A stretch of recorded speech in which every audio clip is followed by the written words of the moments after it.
This morning I was sitting through a design review meeting we have a interior design consultant, our client, us, and we've been presenting, just the evolution of different areas throughout the course of this project and everything else. And we've gotten to a point where we presented them to their board, presented them to the end user, presented them to several different people. And I just sat there and I was listening today. And today was just a listening session about here's where we are, and then just any concerns that the client themselves had. And so I'm just listening, and I'm listening to the words that people are using to describe the design. And it wasn't about they were talking about things like, and we really want to make this place beautiful, and we want to do this, and we want to do that. And they were talking in very kind of like colorful, flowery kind of terms to describe the design. But none of that actually quantified exactly what we're doing. I made this conscious decision to listen to the way other people use, pardon the pun, archispeak when they're talking about design. We have this thing at ASG every month where we basically go behind the design, and so we have this. It's like an HGTV show. Yeah, kind of. I mean, in somebody presents the design and then the process and everything else and the interactions and stuff. And I started listening to that, and kind of the same thing. We were talking, very, very general in the way. And here's to a room of architects. And in fact, even the meeting earlier was in a room of designers, architects, a couple of engineers. But I mean, they were all people who have lived the profession, just like this one. The later behind the design was living the profession, and it's almost like we've lost touch of being able to, in a professional setting where we're just, I guess, amongst our own kind, be able to stop talking like we're talking to a client, where we're almost very consciously kind of like rewording the way that we explain things so it's understandable and obvious. And so we talk more in generalities when we're talking to a client than when we talk very specific, like say we're in a coordination meeting or things like that. But I started listening, and I don't know if it's this issue or problem that came about when we switched to like this online world or whatever. But it was very interesting to listen to the words that we were using, and we've switched to speaking in generalities. And I don't know if it's, I don't know. I don't know what happened, but it just. Do you feel like it's too dumbed down, or what are you saying? In a way, yeah. Okay. I'm literally listening to these conversations thinking to myself, there's nothing of substance here. There was nothing of substance, nothing whatsoever. When we were talking about, we were specifically talking about, colors of carpet and a few little FF&E things early on in the earlier meeting that I was talking about. And it was more talking about making things beautiful, making things warm and welcoming and touchy-feely. And it was like, but we're all designers. What we're really, and we're working towards a package right now that is biddable. And I'm just like, how is this helping advance the conversation to get to this deliverable that we can then put in front of contractors so that they understand? Are they going to understand, oh, well, we want this to be beautiful? Or are they going to say, I want this to be a Herman Miller, blah, blah, blah, blah, blah, blah, blah, blah, blah, that something that they can really look at and quantify exactly what it is that we're trying to achieve? It has to be all of that, right? Because this is the thing as a presenter that you have to be able to negotiate, which is the vocabulary of everybody in the room and what is the right mix, right, to hit everybody in the room where they are. So if there's leadership in the room, there's a certain vocabulary. If there's designers in the room, it's a certain vocabulary, right? Design professionals, I think, all fall within the design category, right? But so if you throw interior design and engineers and the design team from the architecture side all in the same room, like there is a level that conversation can operate at, which would be different if there was a client in the room, right? But it's up to the person doing the presenting to figure that out and use the appropriate vocabulary to get to the point of what needs to be told. Because if you're trying to explain it like they're five, like you do sometimes with a client in the room, okay, everybody knows why that's happening, right? But in the professional context of quantification, specification, constructability, all of these things, liability, there's a different vocabulary happening in that presentation most of the time. So because of the position that I have on the project and the kind of like the role that I have within the company, I clearly have to straddle both of those worlds. I have to straddle the world where we've got the interface with the client and the interface with the engineers. And you're absolutely right. There are those conversations that we have with engineers, and even when we have engineers from the client side of things, because this is a very big project, very big. This is a small project in a very large project.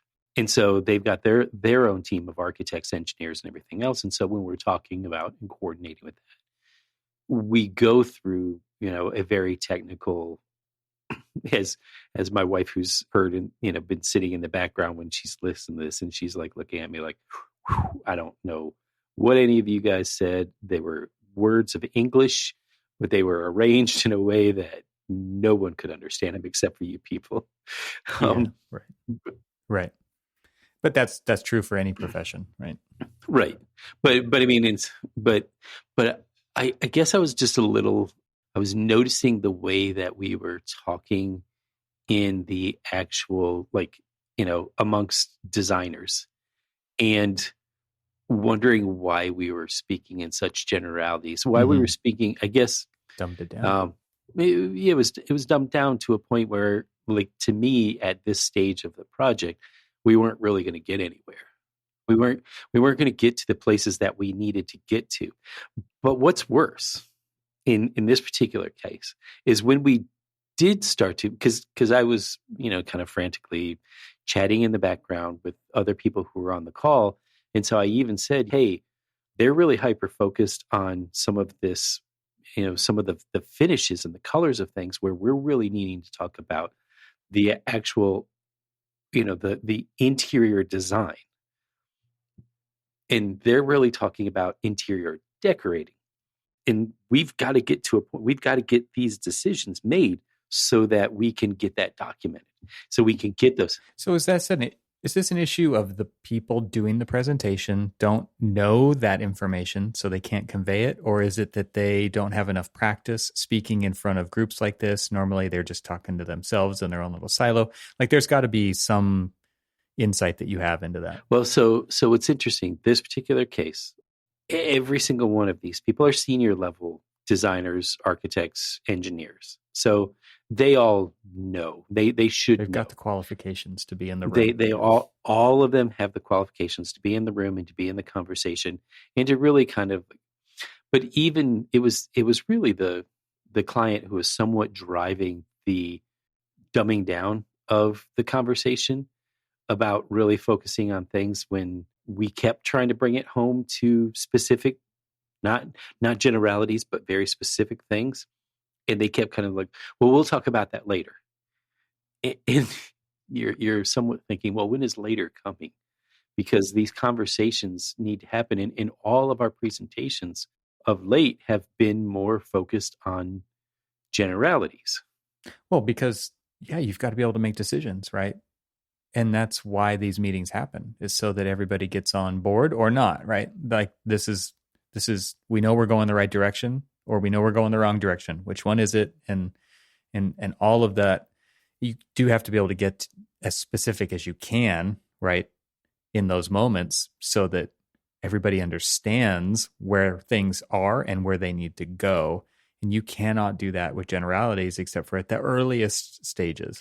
And I think in a way, I may have gotten to a point in my career, or I know it's definitely in the stage of this particular project, but in a way, it somewhat seems like it's in my career most recently, where I am less inclined to talk in generalities and wanting to be more specific, because I don't have the time is money mentality. I have the time is of the essence in projects where you have the time is running out mentality. There you go. That is an easier way to explain. We don't have enough time for you to talk like this. Like, we need to decide. Well, it goes back to the kind of like the management of schedules. And we've talked in the past about how architects, sometimes take projects or, work on projects that have a compressed schedule, most likely are going to have a small budget or a small team to maintain. Inadequate budget, inadequate team, inadequate schedule. What could go wrong? And so in my mind, I'm like, come on, got to get it going. Keep rolling. Nope, let's not talk about that. You know how you worked the last week? Let's work like that the whole time, and we might just make it. Exactly. It's the shiny red ball. What? Yeah. What? Squirrel. Yes. It's just like, come on, let's focus. And so I was, and I guess it just, for some reason, as I was sitting back and I was just focused in on, I wasn't even focused somewhat on the content of the words, because I know that there was no, this is going to sound awfully harsh, there was really no content to some of the words. It wasn't substantial content. It was just what they were actually saying. And then the interaction between everyone. And it was just like, man, it's like herding cats. Exactly. Yeah, it's like at that point. So, yeah, I mean, so I've definitely felt like this lately as well. And I feel like it because I'm dealing with realtors. And I don't know if all realtors are like this. I'm sure they're not all like this, but the ones that I'm dealing with are. And it's very slow and, what do you think? Ooh, well, and it's like, get to the point. Exactly. What is the point? We need to make a decision. And I don't want to think a little, maybe if we take a couple more days and it's like, no, come on. Time is running out. That's how I feel like that too. And so this totally connects with where I'm at in that part of my life as well, because it's like, let's make some decisions and move forward. And we don't have to have it all figured out, but we do need to move forward. I'm going to just explain this. It's kind of weird. So we take everybody who's on the call, kind of writes down key things and stuff that they hear out of it. And then we compile our meeting minutes, but we also record our meeting minutes, our meetings, so that, we can go back and kind of coordinate, what's been said, directions that have been given and stuff like that. Catch what you missed.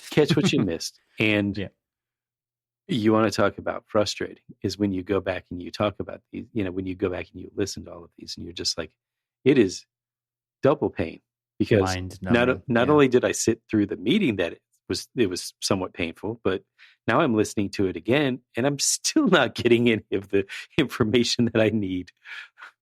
Yeah, you were like, maybe I just wasn't in the right mental place. Oh, it turns out there is actually nothing here. Exactly. And here's the beauty. At least you can listen to that the recording at 1.5 speed. Yeah, I've got to find that because it's the Teams recordings, and I'm sure it's there. And I've got to find that one because I'm going to need to go double and at least double speed. Not 1.5 times. I got to go double because there's just this whole gap of things. There's so much gap. Oh, I feel you, man. That's rough. So what is you mentioned maybe the cause of this is just kind of the full digitization of our lives nowadays. And what do you mean by that? Do you feel like people are having to type things and explain them in the lowest common denominator terms everywhere, and so it's just bleeding into professional life as well? Well, so I'll say, and again, I'm going off of this particular project that has been most of my life of the pandemic and post pandemic, and now that I'm fully remote, we've never they as the client never turn on their cameras. And so ultimately we got to the point where we just started turning off all of our cameras. And so, when we did that, we started to disconnect from the conversation. Well, yeah, because you immediately have now the ability to be distracted and doing something else. And I think we've talked about this before, and even if we haven't, I mean, when we're in a meeting, like actually physically in a meeting, and we're talking, one, we know, when is the appropriate time to kind of like break into the conversation, because you see the visual cues, you see somebody's face. So if say you're giving a presentation and you see me kind of like grimace, or like, kind of like give a look of like, I see you roll your eyes, or you notice that clearly my facial expression is that I'm not getting what you're saying.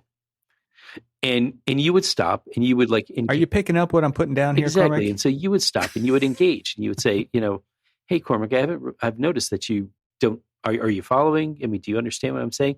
And then that visual communication that we're having now becomes verbal conversation and communication. And so now we're actually starting to have like, I didn't really understand that, I mean, could you go back a little bit and stuff? And that doesn't happen, right? With the cameras and off. It doesn't happen because we can't read the room. We can't read the people. I mean, I'm saying it doesn't even happen that people like follow up to see if you're getting it. Exactly. I mean, because so it's not like, okay, so first of all, that's not happening because there's no body language to convey, because there's no visual. Second, the follow-up isn't happening as well. So it's like, nothing is happening as far as like making sure people understand what's actually going on.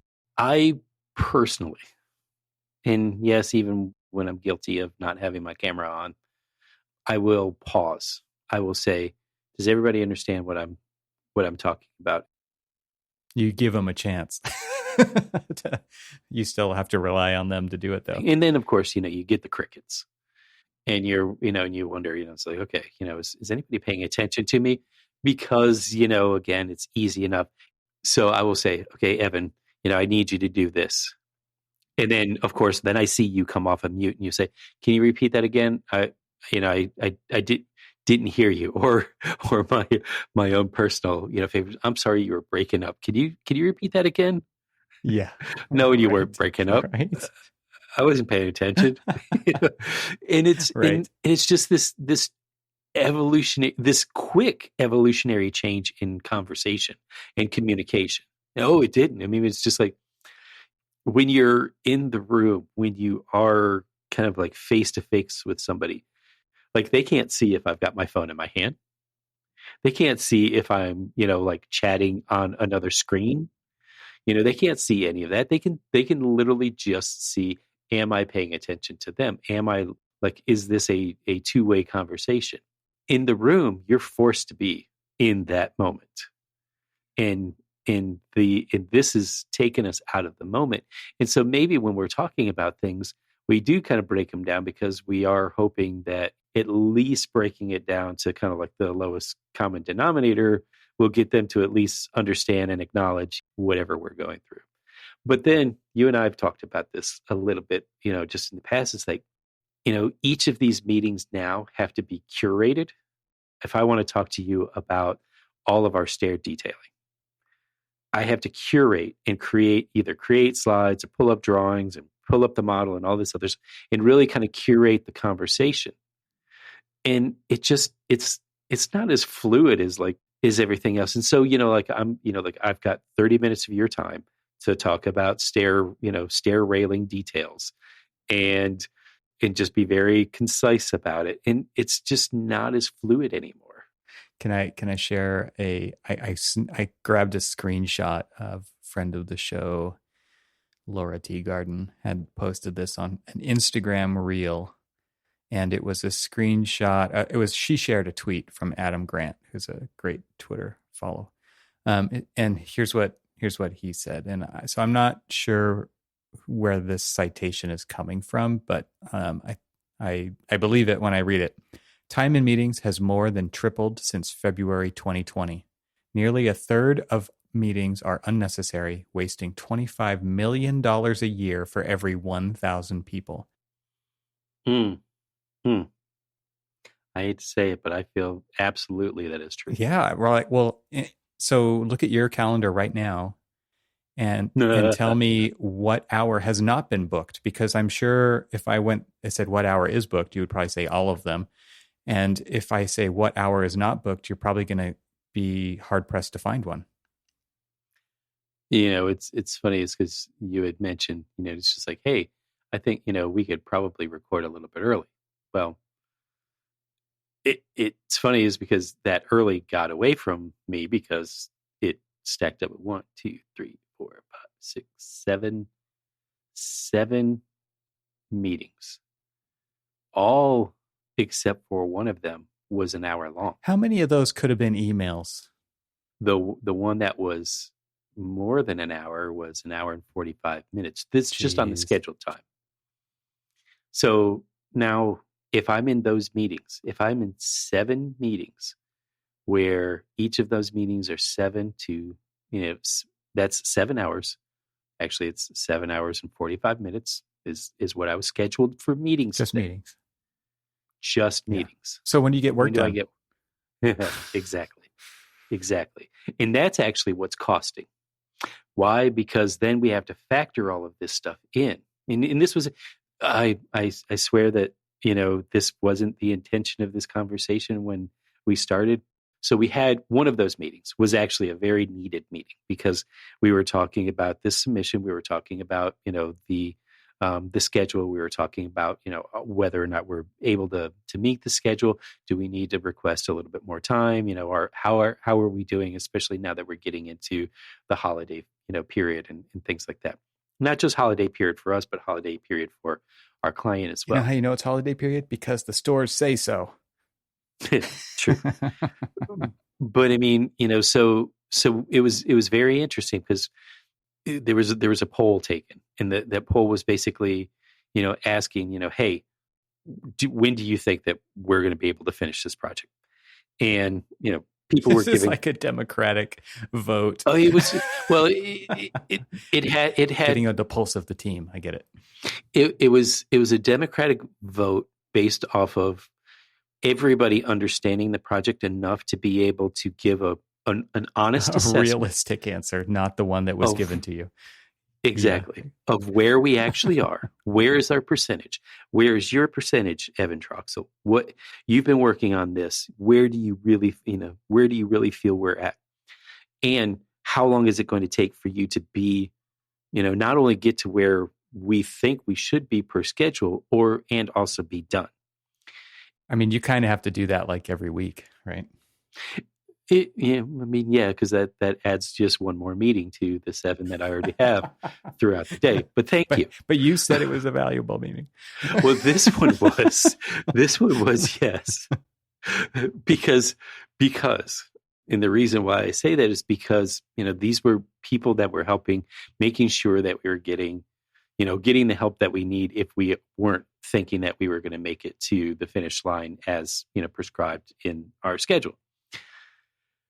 And what was really interesting about it is just listening to everybody's take and listening to, the factoring in and all that other stuff. And then, of course, it came to myself and a couple of other people who started to splash in a little bit more reality. And it's like, okay, of all of what you've talked about. That's never going to happen. Well, it was just every single one of them said, if we can just. Oh, gosh. Yeah. Disclaimer alert. Right. Exactly. Yeah. There was the big disclaimers. It's just like we have to add these caveats because otherwise, and so the caveats and those are all based on perfect scenarios, right? Which don't happen. If these open design issues can just be put a pin in it today and not advance it any further other than detailing it and documenting. That sounds just like the presentation that was given about beautiful design. Exactly. If we can not have any more meetings or all of these, these bunch of meetings and stuff. And so it's all of these ifs. The problem is that the reality of it is I could put my head down and I could, say be done in the 8 weeks that we think that we have left. But what does that factor in? That doesn't factor in the fact that I have 7 meetings a day or 5. Then, the demand does become, now you have to give me a little bit of extra time, throughout the week, because I have to, because you've been in all these meetings, when are you actually going to get the work done? Yeah. Well, Adam here says there are 4 reasons to meet: to decide, learn, bond, and do.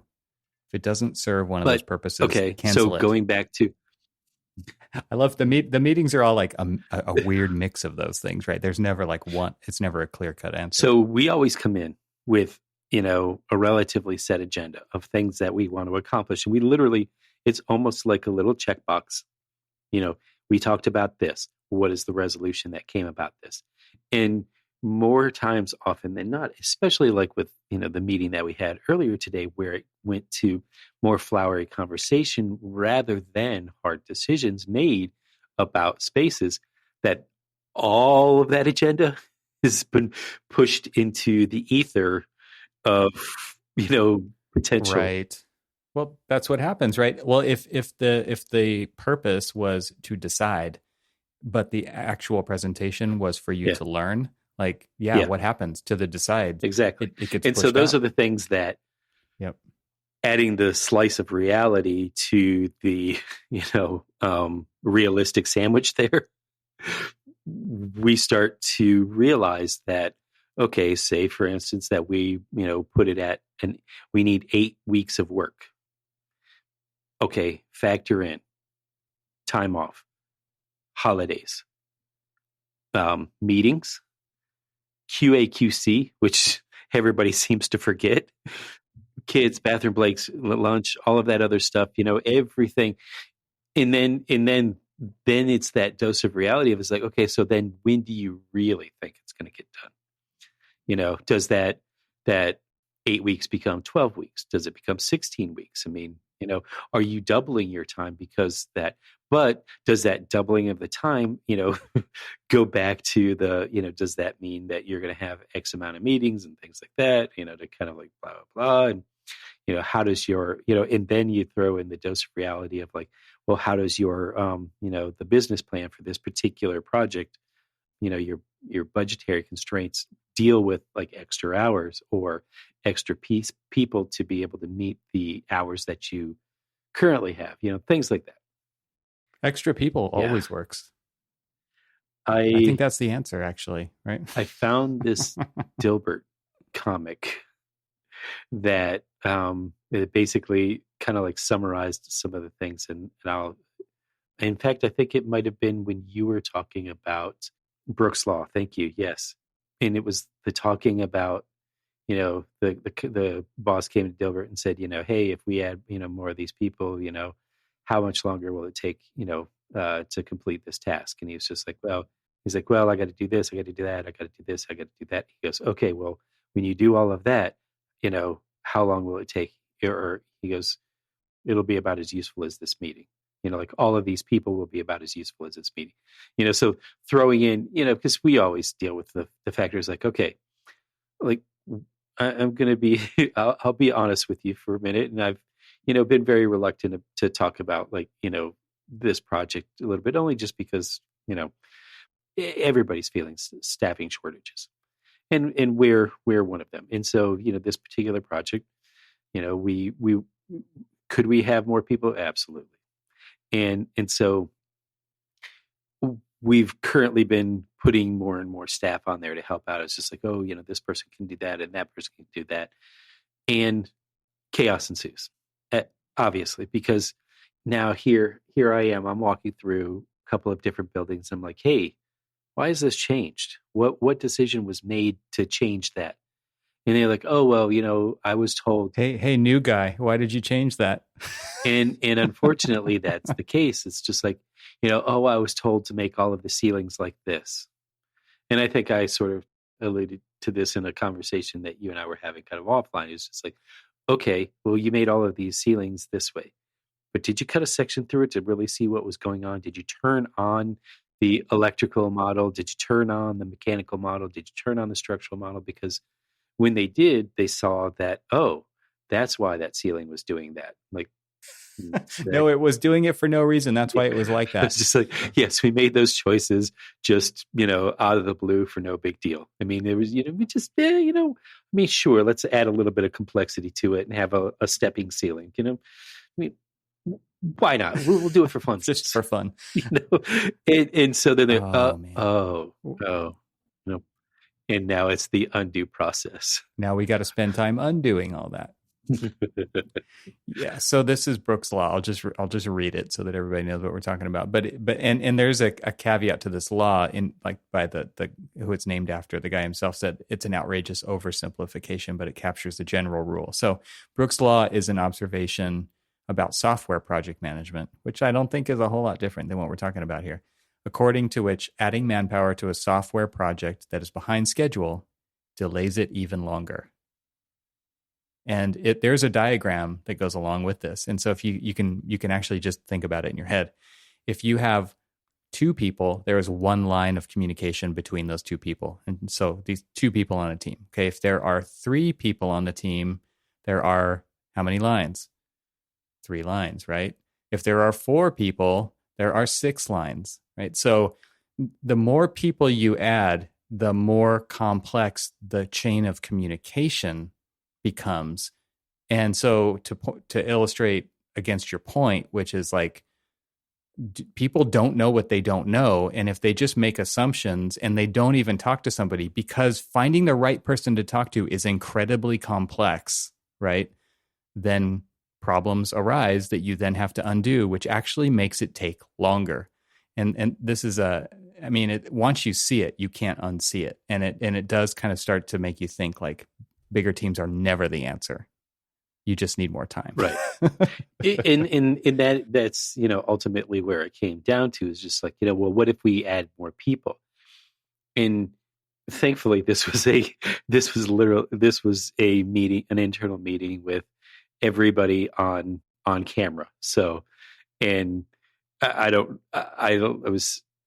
know how many different people. I think there was 7 people on this call. And I'm not talking about the line of communications, but just on this call, that at least 3 of them kind of like started to do the eye roll when, they talked about adding more people, because it's not really adding it. It's not a value added. It is absolutely certainly not a value added. It is most certainly something that you're going to be, okay, well, first I got to get them up to speed. Then I've got to, then I have to spend more time explaining to them why we're doing the things that we're doing, because this particular one, I think I've somewhat alluded to the fact that it's, overseas, it's in Saudi Arabia, and there's, certain standards and things that we have to follow that are different from the way that we're doing things. Mm-hmm. Plain and simply. So we have a lot of people who are coming into the project, trying to, let's just say, Americanize some of the details that we were doing, that, we had clear instructions and clear ideas of exactly why we were doing the things we were doing. Did they make sense to us?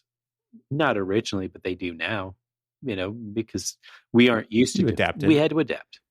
And so then when people come in and they're doing things, and you don't have time to onboard them, and, they're like, okay, you're going to do a reflected ceiling plan.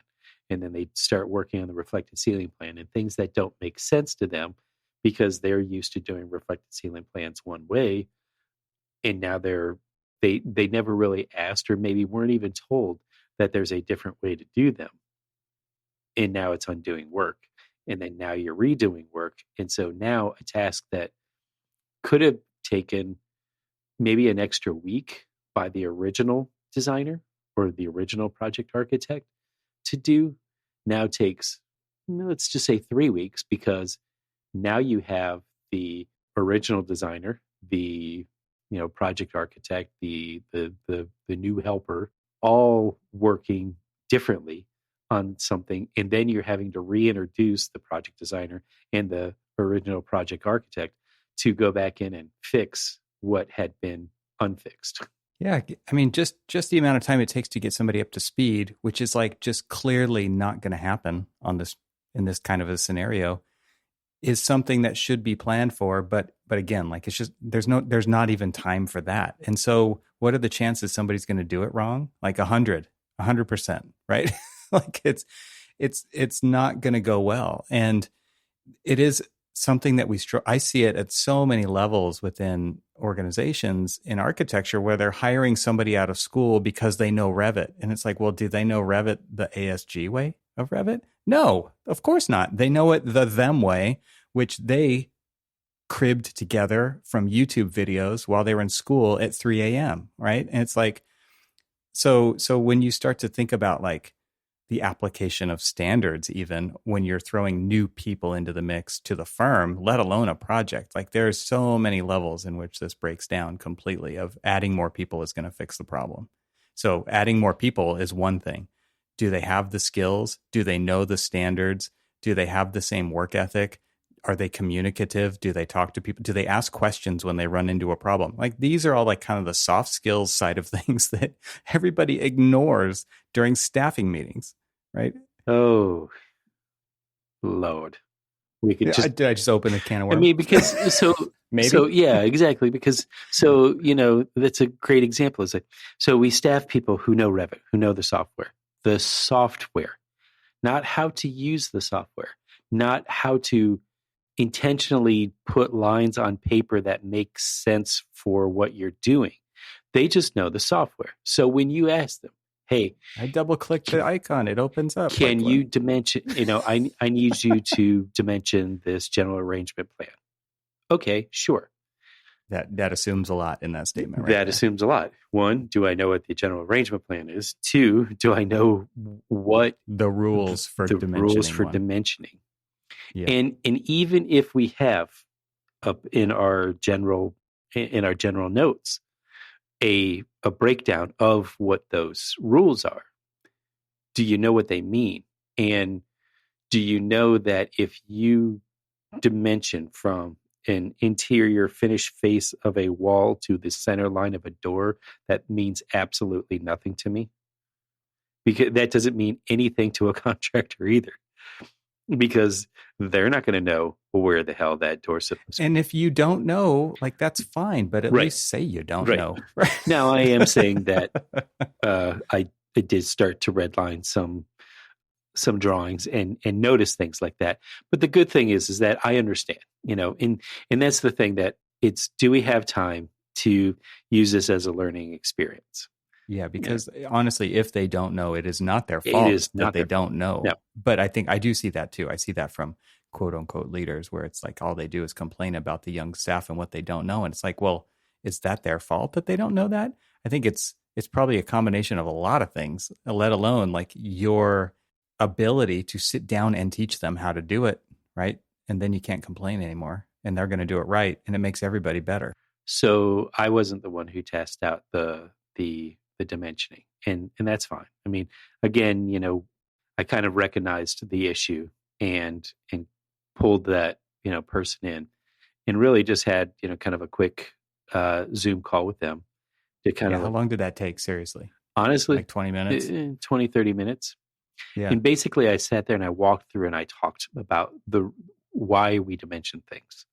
Because to be quite honest with you, I mean, just understanding why we do it and the information that we're trying to get out of the action of dimensioning something can really tell you a lot about like those rules. I mean, then it makes sense to the rules. If we start talking about things like, if it is a masonry opening, you're going to set your opening 8 inches off of the intersection between this wall and this wall, because that's how you're going to make your rough opening. And, things like that, they're not going to understand. But if you start to like first talk about almost the principles of dimensioning and what the intent of that is, it's going to make it a lot easier for them to understand than the rules and why they're actually doing what they're doing. You just alluded to the fact that like you actually need to know what the building is made out of, right? And that because you need to know block module in that case, because if it's just a hatched wall and you never like have the thought to query what it is, or maybe it's even incorrectly identified in Revit or whatever, and you don't ask somebody what it is, and then you just start putting openings in wherever you want because they look the best in that plan, in that hatched wall, it like what you're alluding to is a much deeper understanding. And I think, something that it's been coming up a lot lately is just the depth. I mean, this goes back to the beginning of our conversation, like talking about the depth when, when you're saying like there's nothing of substance being presented here.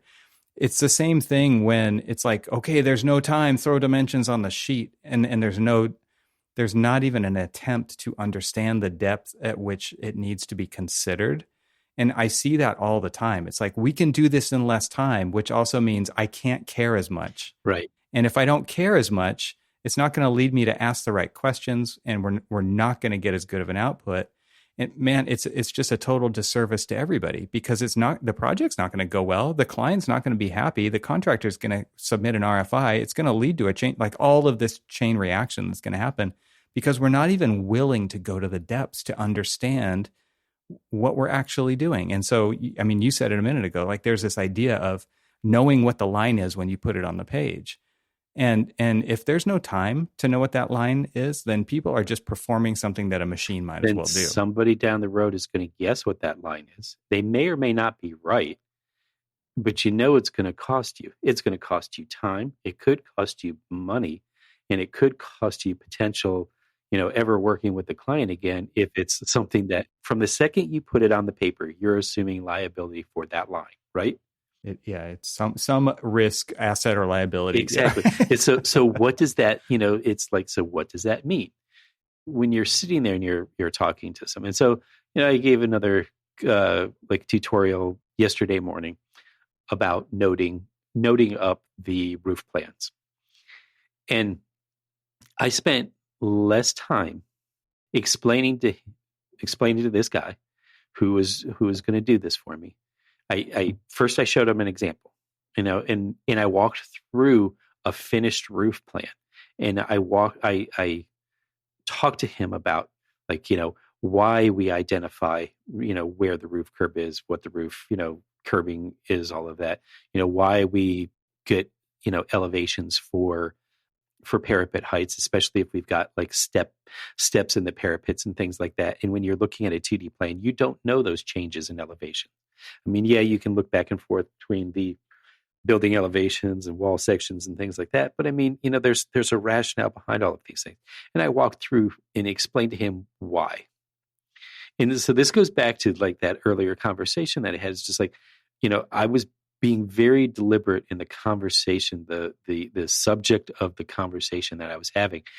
And later on down the road, he's like, hey, Cormac, I've got a lot of these roof plans done. I'm going to PDF them and send them over to you. And I looked at them and I almost wept because they were right. because I walked through it. I talked to him. Proud papa moment. Exactly. It was like, he like going through and just taking the half an hour of explaining exactly what it is that I'm asking them to do, and let them ask the questions about why, or even almost repeat back to me, like, kind of like some of this stuff, so that I understand that they're kind of learning the rationale behind this. If you think about it, the to be able to do that, like, to me, it's second nature to do, like, a roof plan, right? And why, and I know all of the rules and all of this other stuff. How am I ever going to expect somebody who's new and fresh out of school to know those rules? But to sit down and explain to them the rules and why we do it. And it's just like, why do we have like a back slope? So this is an interesting one. It's like, and I'm sorry, I'm getting into the weeds here, but so there is a completely different way to do roof drain placements in the Middle East than it is in like what I'm used to, like say in Florida, where, we're trying to keep the lowest slope roof on a flat roof. So you're not having to add so much insulation on a flat deck, and all of this other stuff. They do it a little bit differently. And so once I learned, the rules of that one, I could explain the rules to somebody else, and understanding that the reason why we, if I have the drain closer to the parapet, but I don't want ponding and I don't want like this excess roof buildup, if just teaching them the rules of this and understanding like, what does all of this mean? Everything means something. There is a cause and effect to all of this stuff. And so getting results from the deliberate conversations, going back to like, the earlier conversation, I felt like I got more productivity out of just like the half an hour of being very deliberate with the conversation that I did with like these multitude of meetings where we just talked about everything in generalities. And I still got to get all of that stuff that we were talking in generalities up to the level of the documentation of that 30-minute conversation. And so it's just good luck, man. Yeah. I know that we just kind of like went, all the way around, but it all just is like, it really is that, kind of like, it's not just you, it's not just your team, it's not just your office. Right. It's everywhere. It's everywhere. This is happening everywhere. And it's amazing to me to think about it in these terms of like the expertise already exists. It probably already exists on your team. It probably already exists in your office and in your firm. And yet we go to Google and we go to YouTube and we try to find it out there and we find some other way to do it. And like the experts, man, the people already know it's already right here. I hate, see, you're opening up another, No, let's save it for the next one. I know, right? Because we'll start there on the next one. Yeah. All right. Well, good luck getting those generalities into details. Yeah, thanks. Thanks for listening. This show is part of the Gable Media Podcast Network. See all the shows at gablemedia.com. That's GABLMEDIA.com. You can help support what we're doing here by leaving a 5-star review on Apple Podcasts to help get the word out, and don't forget to share it with your friends. We'd love to hear from you, so leave a comment on the website at archispeakpodcast.com, where you can find our entire catalog of shows. Talk to you soon.